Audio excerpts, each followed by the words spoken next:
సంవత్సరాల తరబడి ఎన్ని మందులు వాడినా మీ మోకాల నొప్పులు తగ్గట్లేదా? ప్రాణ పెయిన్ క్లినిక్ లో అత్యాధునిక చికిత్స.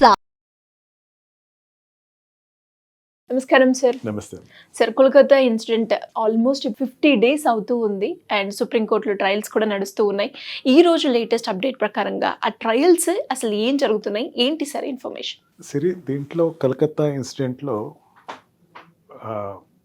ఆర్జీకర్ హాస్పిటల్లో జరిగిన దుర్ఘటనకి సుప్రీంకోర్టు చాలా సీరియస్గా ప్రతి చిన్న ఇష్యూని కూడా వదలకుండా తన అభిప్రాయం చెప్పటం, ఆర్డర్స్ ఇవ్వటం, రెగ్యులర్గా ఆర్డర్స్ ఇవ్వటం, ఒకదాని తర్వాత ఒక ఆర్డర్స్ ఇవ్వటం. దీని సీరియస్నెస్ ఎంత ఉందంటే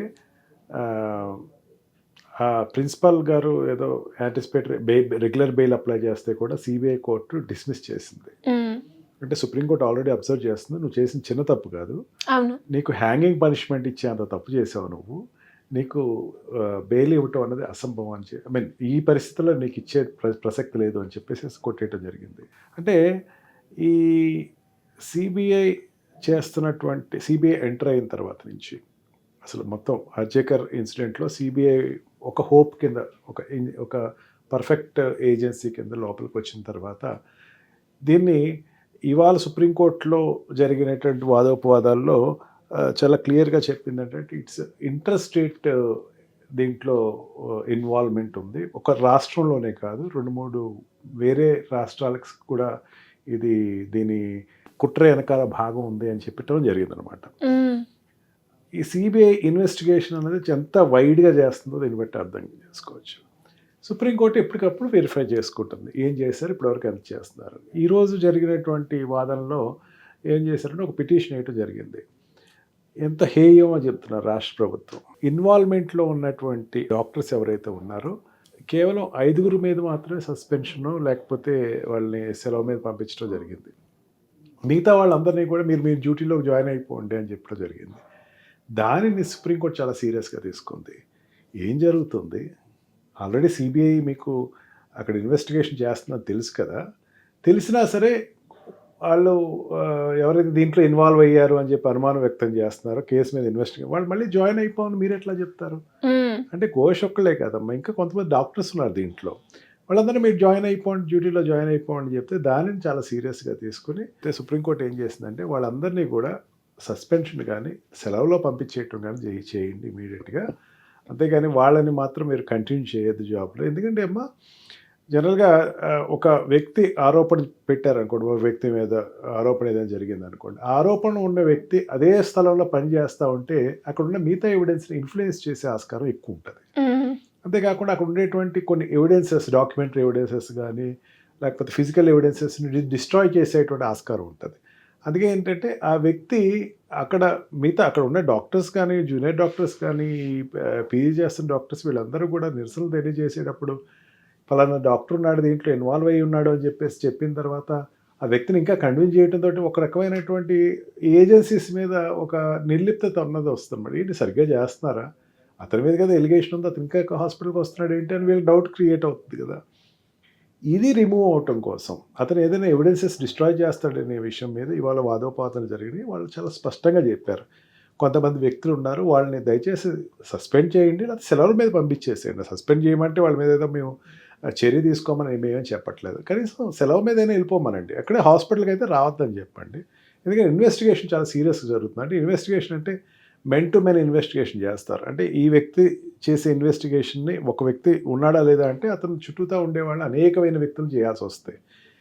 ఈ వ్యక్తి హాస్పిటల్లో పనిచేస్తూ ఉంటే అతను అందరినీ పిలుస్తాడు, నాకు మీద ఎటువంటి వచ్చినా సరే మీరేం మాట్లాడకండి, నేను ఇన్వాల్వ్ కాలేదని చెప్పండి అని చెప్పేటువంటి ఆస్కారం ఉంటుంది. అందుకని దానిని చాలా సీరియస్గా సుప్రీంకోర్టు తీసుకోవడం జరిగింది. వాళ్ళందరినీ కూడా ఎవరైతే ఇన్వాల్వ్మెంట్ ఉన్నారని డాక్టర్స్, మిగతా డాక్టర్స్ కానీ స్టాఫ్ కానీ ఎవరైనా దీంట్లో ఉన్నారో వాళ్ళందరినీ కూడా మీరు సస్పెండ్ చేయండి, లేకపోతే మీరు సెలవు మీద పంపించండి, ఏం చేసినా అక్కడ మాత్రం ఉంచొద్దు దయచేసి అని ఒకటి.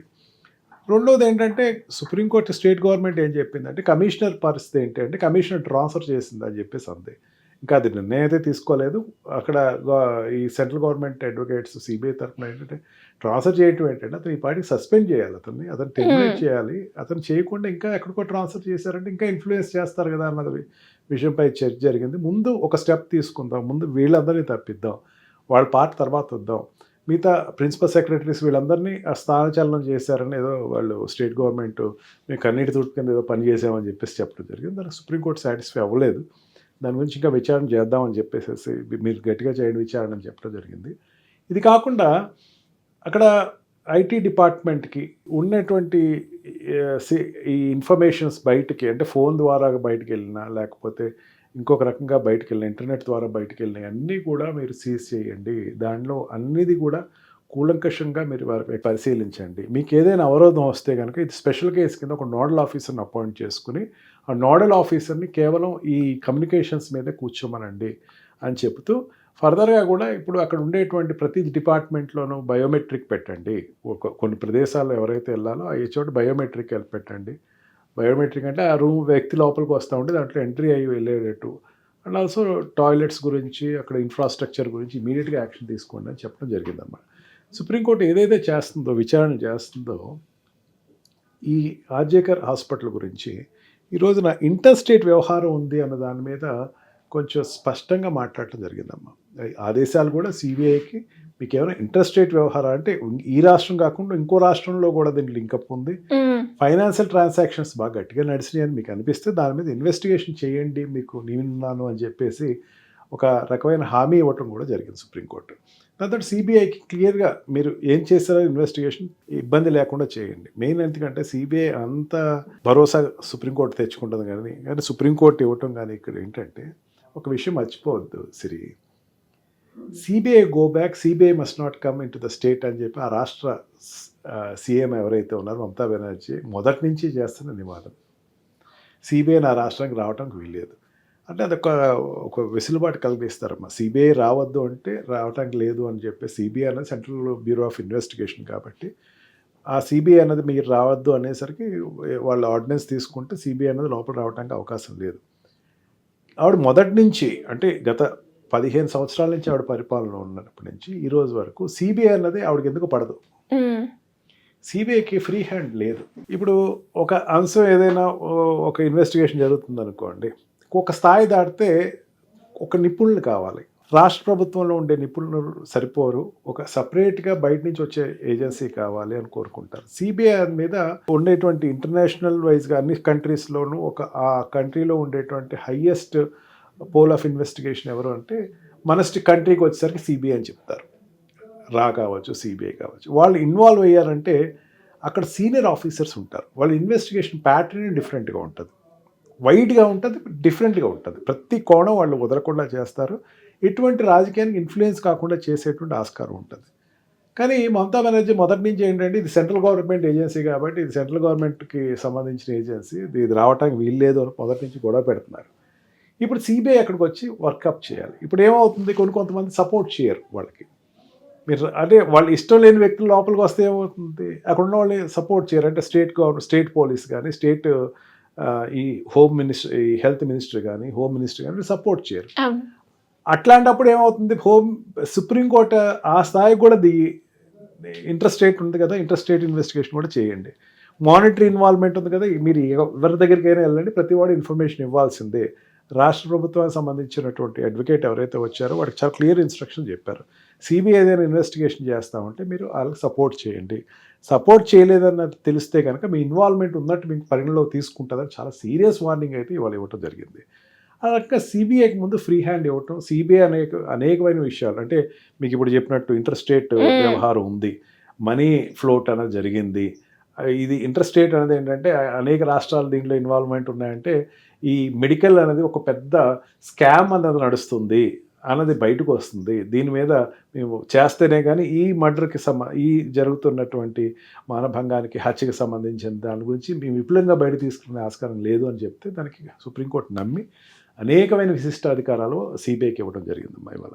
సార్ ఇంకెన్ని రోజుల పాటు ఇది మూవ్ అయ్యే ఛాన్సెస్ ఉన్నాయి సార్? ఇన్వెస్టిగేషన్ అనేదమ్మా ఒక కంప్లీట్ అవ్వాలమ్మా, ఛార్జ్ షీట్ అనేది కంప్లీట్ అవ్వాలి. ఛార్జెస్ ముందు ఎవరెవరి మీద ఇన్వెస్టిగేషన్ అంటే ఇన్వెస్టిగేషన్ చేసేటప్పుడు ఏంటంటే ప్రతి లీడ్ని తీసుకుంటుందమ్మా. ప్రతి లీడ్ని తీసుకుని స్టోరీని అనేది డిస్ట్రాయ్ చేసేసారు స్టేట్ గవర్నమెంట్, అది వాస్తవం. దాని గురించి మనం ఎన్నిసార్లు డిస్కస్ చేసినా ఒకటే, ఆ ప్రైమరీ ఎవిడెన్సెస్ ఏదైతే ఉన్నాయో దాన్ని డిస్ట్రాయ్ చేయడం జరిగింది.